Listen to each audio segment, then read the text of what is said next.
hasil bumi setiap negeri dengan betul.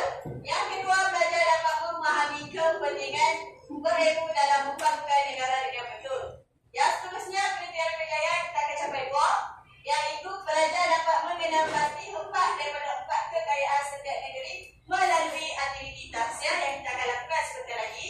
Yang kedua, belajar dapat memahami 2 daripada 3 kepentingan berilmu dalam membangunkan negara dengan baik. Alright. So, cikgu nak tanya balik. Minggu lepas kita belajar berkenaan apa? Kekayaan hasil bumi bagi biji timah. Okey, di biji berapa negeri yang mempunyai biji timah? Iaitu yang pertama Perak, yang kedua Selangor, yang ketiga Pahang, yang keempat Negeri Sembilan. Alright, betul. So, biasanya dekat empat negeri ini akan ada biji timah dan juga emas. Tapi untuk kali ini kekayaan hasil emas banyaknya adalah berada di Pahang. So, biasanya kita melumbung biji timah dan juga emas di bahagian mana? Sungainya? Betul, di bahagian sungai. Sebab apa? Untuk mudahkan kita mendulang dan juga melampan. Alright, baik. Okey, so semua boleh buka buku teks muka surat 62 dan juga 63. Alright, baik semua. Perasan tak ada satu gambar peta di sini? Okey, ini adalah peta Malaysia. Tapi ada perasan tak ada jalur berwarna ungu? Betul? So, jalur ungu ini adalah jalur emas yang mana adanya emas di bahagian sana. Okey, antara yang terbanyak adalah emas di negeri Pahang. Alright. Okey, so dalam banyak-banyak tempat di negeri Pahang, ada satu tempat yang sangat-sangat banyak, iaitu di Rauk. Betul. So, di Rauk ada 14,000 persegi di kawasan emas di situ. Okey? So, awak nak tahu tak macam mana Rauk ini boleh dapat nama? Dah tak tahu kan? So, untuk tahu satu benda, Rauk ni, kalau dulu kita panggil Rauk ni adalah maksudnya segregam. Okey, mereka pergi menunggu di bahagian Rauk ni, mereka terjumpa segenggam emas tu atau mendulang. So, di situlah nama Rauk dikenali dan dinamakan. Okey? Alright. So, kat sini kita ada 2 rekod.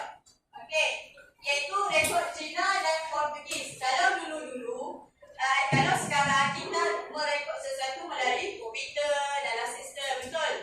So, dulu tiada benda-benda tu, betul tak? So, macam mana dia merekod? Melalui buku log. So, transaksi apa pun yang berlaku adalah melalui buku log tu lah. Dia masukkan, okey, hari ini 2 kilogram emas telah dilombokan, telah dipendulangkan. So, esok pula dia akan buatlah transaksi semua dimasukkan di dalam buku log. Okey, untuk rekod ada 2 rekod yang telah dijumpai, iaitu rekod daripada China yang mana mengatakan emas menjadi ekspor utama Pahang sejak abad ke-13. So, bila kata abad ke-13 itu bermulanya pelumbungan emas berlaku. Okey? Dan mereka di Pahang menjadi tempat ekspor utama ketiga itu. Dan dalam rekod Portugis pula abad ke-16, emas yang dihasilkan di negeri Pahang diperdagangkan di Melaka. So, bila banyak jumpa emas, okey, selepas mereka jual beli di bahagian mereka punya tempat kawasan, mereka dagangkan pula di Melaka. Sebab apa? Melaka mempunyai pelabuhan. Alright?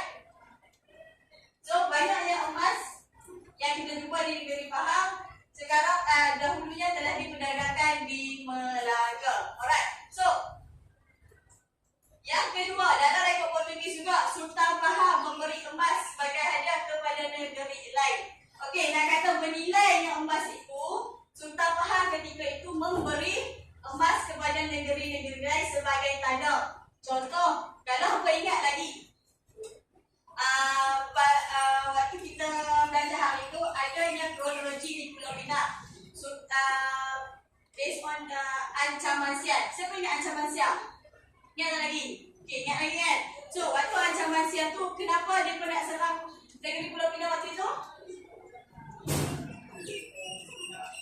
Sebab Sultan Kedah telah memberhentikan bunga emas, pemberian bunga emas kepada Siam yang sekarang kita kenalinya sebagai Thailand. Alright. So nak kata bernilai yang benda tu itu adalah sebagai tanda persahabatan. Sebab tu Sultan faham memberikan emas kepada negeri-negeri lain. Dan selain pemberian kepada negeri-negeri lain juga, Sultan faham menggunakan emas ini sebagai perhiasan, terutamanya ketika istiadat kebesaran. Okey, apa perasan tak? Ada satu gambar ini yang mana iaitu emas, benih emas. Apa tahu benih emas tu macam mana? Tahu tak?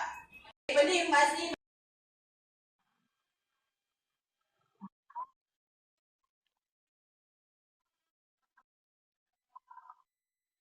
okay, so ini benih emas. Benih emas yang digunakan sewaktu kebesaran. Istiadat kebesaran. Okay. Alright. So, kat mana kita guna benda ni? Siapa tahu? Okay, kat pakaian. So, ada dekat sini dan ada juga dekat pinggang. Okay. So, waktu dulu nak kata bernilai yang benda ni, dia pun letak batu permata. Okay. Ketika istiadat berlaku. So, untuk pengetahuan semua, bernilai yang emas ini kalau dulu bernilai yang emas sekarang, kalau nak tahu sekarang 1 gram emas saja dah RM500. Mahal tak? Mahal kan? Alright, so next kita akan belajar berkenaan lokasi pelobongan emas di Pahang. Okey, semua nampak peta yang cikgu lukis sini? Okey, ini adalah lokasi kawasan pelobongan emas dan biji timah yang diusahakan pada abad ke-19.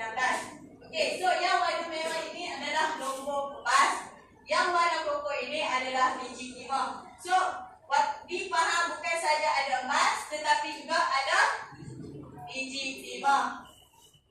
Alright, so di 3 kawasan pelobongan emas telah dilakukan di 3 kawasan utama. Yang mana cikgu kata tadi, emas mesti dilakukan di sungai. Betul? So, dekat sungai sini ada kita ingat 3 sungai, iaitu Sungai Jelai, Sungai Tembeling, Sungai Semantan. Okey, kalau apa perasan 3 sungai ini mempunyai emas. Okey? So, selain di sungai ini ada 5 kawasan penting pelobongan. Okey, iaitu yang pertama adalah Kecau, Selising, Pejom, Puluduk dan juga Rauk. So, kalau dalam exam dia tanya di manakah tempat-tempat pelobongan penting? Okey, so kata kat sini. Kalau disuruh bulatkan kat sini lah. Okey, kalau dah ingat Rauk kena ingat. Paling penting Rauk kena ingat. Okey. So, sini adalah kawasan pelobongan penting emas. Alright. So, next kita akan belajar berkenaan kegiatan pelobongan emas di Pahang mengikut abad. So, kita ada 4 abad. Okey. Abad yang pertama, abad ke-16 dan juga 17. Yang mana ia dijalankan oleh orang Melayu, orang asli dan orang Minangkabau. So, waktu dulu, waktu emas baru jumpa, begitu juga waktu biji timah baru jumpa, waktu itu orang Melayu je banyak, betul? So, mereka tak masukkan lagi buruh Cina, buruh India. So, waktu itu orang-orang inilah yang melobong di kawasan sekitar ini. Okey? So, kaedah yang digunakan ada 2. Yang pertama ada apa dia? Mendular. Yang kedua? Melapan. Okey, apa tahu melapan ni macam mana? Tak. Okey, melapan ni dia sama juga seperti mendular. Tetapi dia punya ciri-ciri barang yang digunakan, iaitu kuali dia tu dia guna kecil sedikit daripada mendular. Okey. So, cikgu dah tunjukkan satu benda ni. Okey, ini adalah mendular. Okey, nampak? Okey, barang yang digunakan kecil sedikit kita panggil melapan. Alright? So, pada abad ke-18, kekayaan emas menarik kehadiran orang Cina dari Kelantan, Perak dan negeri Sembilan. So, bila banyak emas, pasti pastinya ada kuasa-kuasa barat yang tertarik. Antaranya adalah China. Itu tersendiri. Okey, so China datang ke tanah Melayu. Mereka nak bukan China waktu abad ke-18 ni masuknya buruh China, buruh India ketiga itu. So China, kita tahu China sangat tertarik dengan kekayaan. Betul? Okey. So mereka datang sini, datang ke Pahang, ulamanya daripada Kelantan, Perak, Negeri Sembilan. Apa pasal Kelantan, Perak, Negeri Sembilan ni adalah negeri-negeri yang mempunyai biji timah. So mereka datang daripada sana, mereka dah mempunyai teknik tersendiri. Mereka dah tahu macam mana nak mendulang biji timah. So benda yang sama mereka guna untuk mendulang emas. Betul. So kaedah yang digunakan adalah melampai. Kenapa melampai saja? Sebab bila bangun abad ke-16 dua kaedah. Abad ke-17 ke-18 satu kaedah. Sebabnya bila guna mendulang, barang dia terlalu besar. So kita nak kena dulang berat. So waktu kaedah 18 dia sepakat, jom kita guna kaedah melampai nak tak? Jom, dia kata macam tu. So waktu kaedah 18 ni dia mula kaedah melampai. Okey, next adalah abad ke-19. Sultan Ahmad memberikan konsesi kepada orang Eropah untuk majukan kegiatan perlombongan di Pahang. Alright, so waktu ketika abad ke-19, Sultan Ahmad ini yang memerintah Pahang. Okey, so kamu faham tak masuk konsesi? Okey, konsesi ini bermaksud memberi keizinan atau memberi kebenaran. So Sultan Ahmad ini telah memberi kebenaran kepada siapa? Orang Eropah. Untuk apa? Majukan kegiatan perlombongan. Okey, so bila kata memajukan, kaedah dia mesti berlainan. Alright, so kaedah yang digunakan adalah kaedah lombor dedah dan juga lombor bawah tanah. So untuk ini kamu kena ingat 3 abad yang berbeza menggunakan 3 kaedah yang berbeza. Yang pertama, abad 16 dan 17 menggunakan 2 kaedah, iaitu betul. Yang kedua, kaedah yang digunakan adalah betul. Yang ke-19 lombor bawah tanah. Alright. So setakat ini awak faham tak lagi? Faham ya? Alright. So apa yang kita boleh dapat? Kita perlulah hargai negara kita yang menggunakan banyak kekayaan, iaitu kekayaan biji timah dan juga emas. So kalau boleh kita manfaatlah kekayaan ini. Alright, so seperti yang dijanjikan, cikgu akan buat aktiviti. Alright, so hari ini cikgu akan buat aktiviti taksia. Okey, permainan ini siapa pernah main? Okay, good boy. Alright, so cikgu nak minta setiap bulan dibahagikan kepada 5 atau 6 orang. Boleh tak sekarang? Okay. Bergerak.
Okey, dalam masa 20 minit tanpa tengok buku nak. Okey.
1, 2, 3.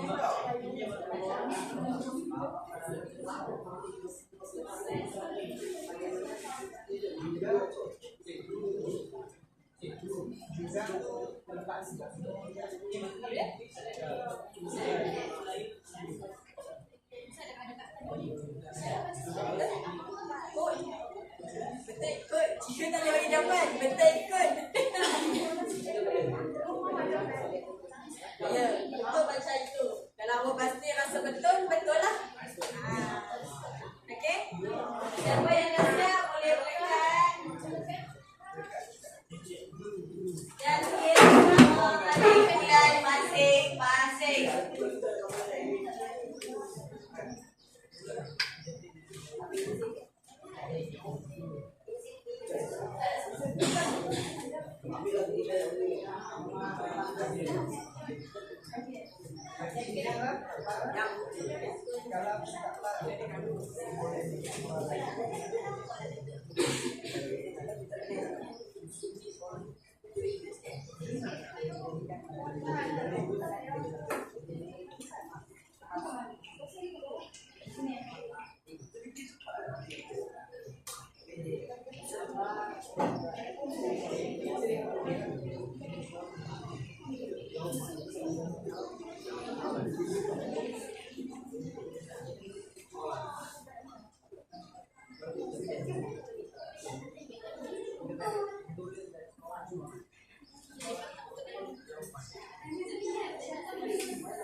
Wah, cepatnya. Baik kita tengok. Okey, jadi bentuk diamond, bulan hati. Menarik? Alright, so sebelum tu tulis nama ahli.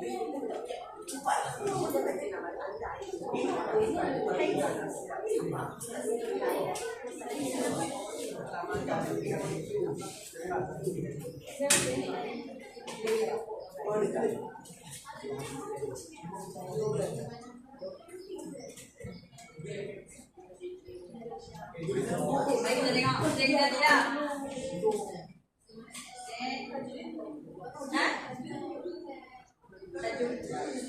Ya, sama je. Semuanya berbeza. Cat aturan.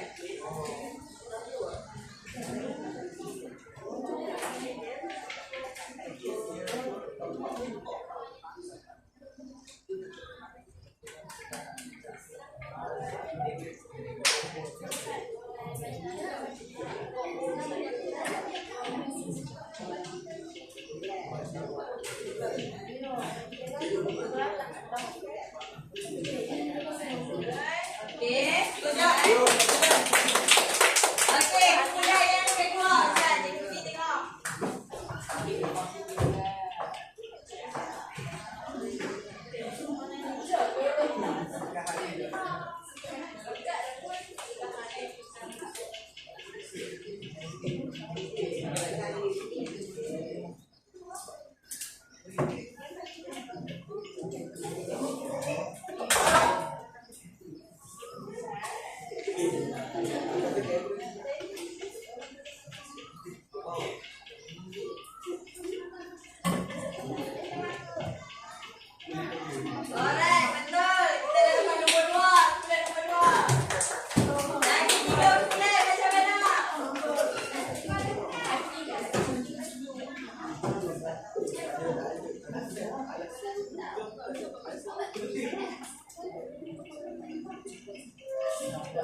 Senang tak?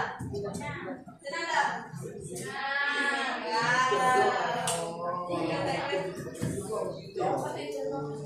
Senang maksudnya awak faham apa yang diajar.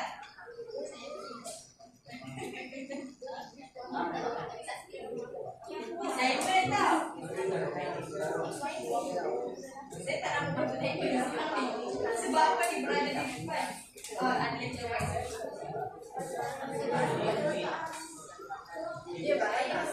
Dah siap? Mari kita tengok jawapan.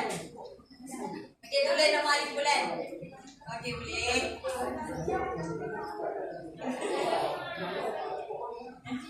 Ha?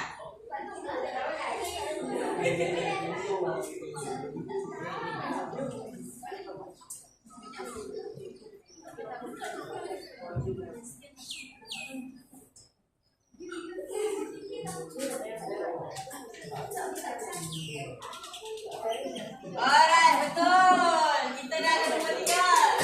Nombor 4 dan nombor 5.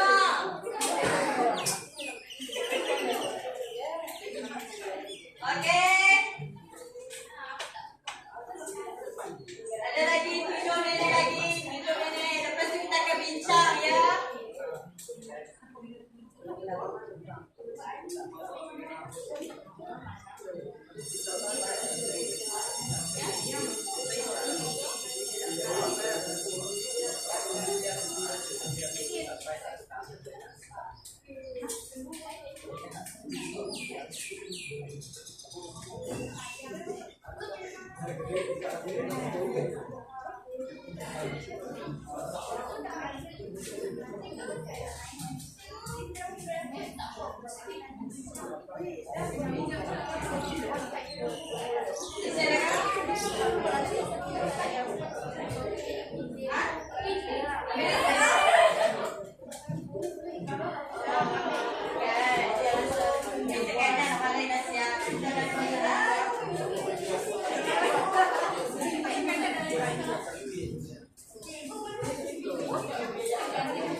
So waktu ketika inilah cikgu nak ajar kamu macam mana nak hadapi tekanan.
Boleh nama ahli pula sekalian.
Okey, 2 minit lagi.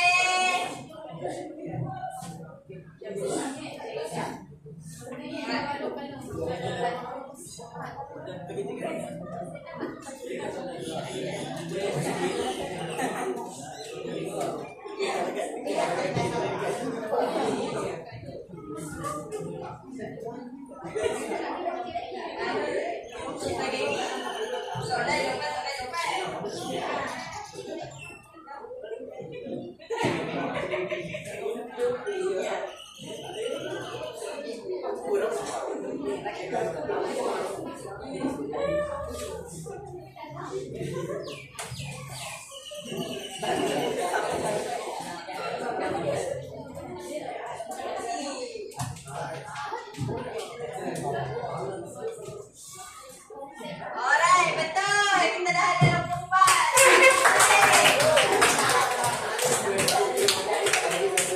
Satu minit lagi.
Terima kasih, tanya diucapkan.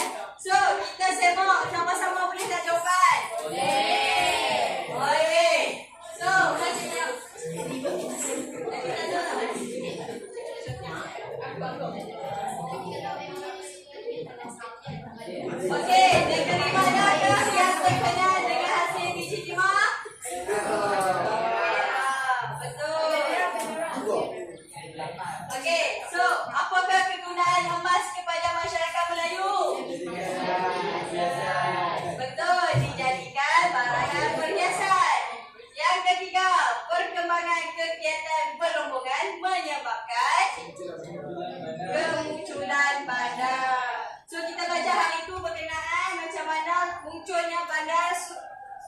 Kuala Lumpur. Betul? Bermula daripada Sungai Lumpur dan banyak punya infrastruktur yang muncul ketika itu. So, mereka jadikan sebagai sebuah bandar dan dia dikenali sebagai Kuala Lumpur Bandar. So, pelabuhan untuk angkut biji timah pada abad ke-19. Kuala Sepetang. Okey. So, kaedah apa yang digunakan untuk melompong? Betul, mendular dan melapan. Apa beza mendular dan melapan?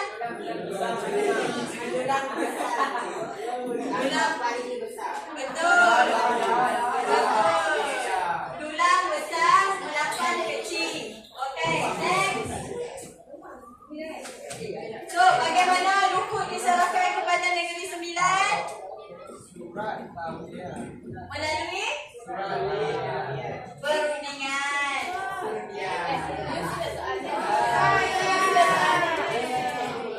Oh, salah. Oh, ya kak. Kenapa pengeluaran biji timah boleh merosot? Melalui aktiviti penghidupan. Macam mana boleh berlaku? Ingat tak lagi?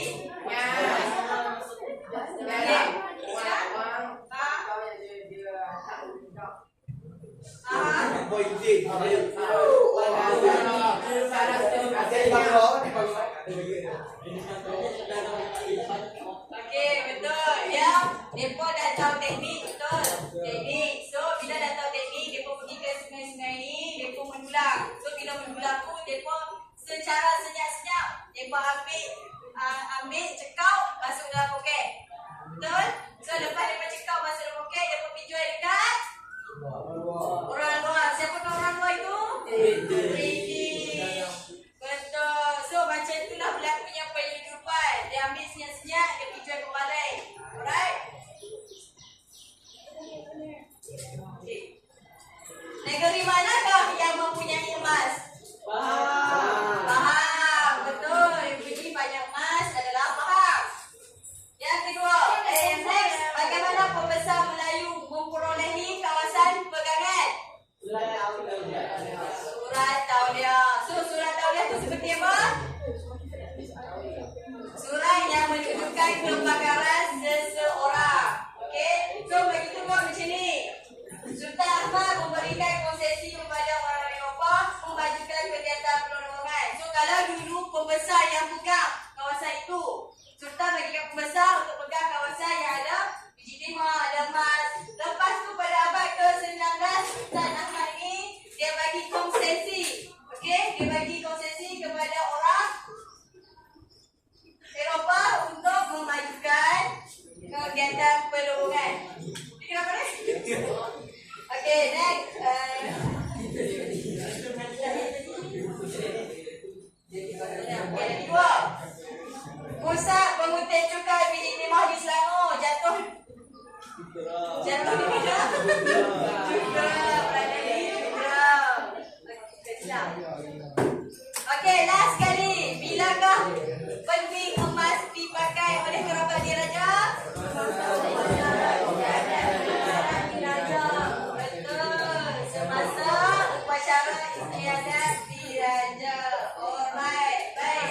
Alhamdulillah semua betul tak? Ya. Bagus. Saya juga. So, okey, boleh duduk di tempat masing-masing. Yang wakil terhadap kepada cikgu.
So, cikgu datang yang satu lagi yang terakhir. Ini adalah soalan hebat. Okay, soalan hebat. Alright, so siapa boleh bagi tahu cikgu kenapa pentingnya ilmu dalam membangunkan negara yang makmur? Siapa boleh angkat tangan? Okey, Mar. Okey, apa dia? Ayah bangun.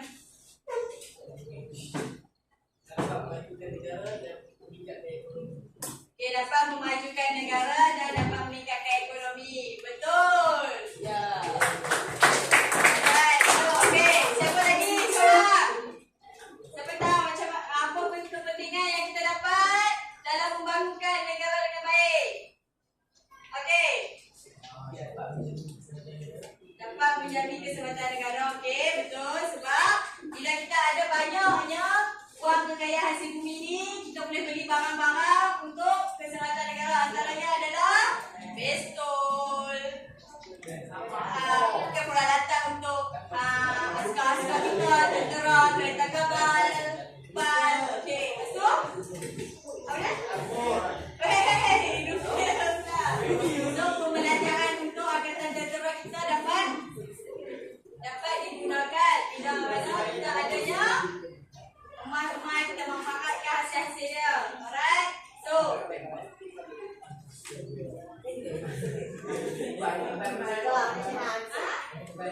nanti kena balik ke emas. Wow.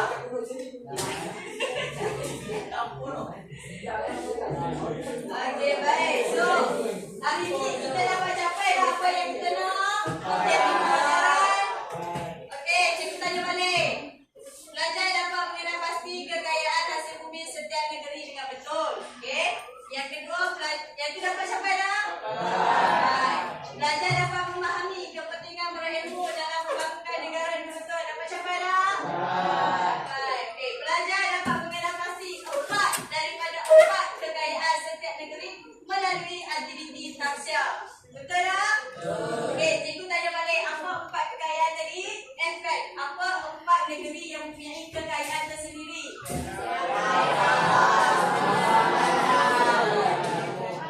Perak, Negeri Sembilan, Pahang, Selangor. So, tiga negeri Perak, Negeri Sembilan, Selangor ini kaya dengan biji timah, hasil bumi biji timah.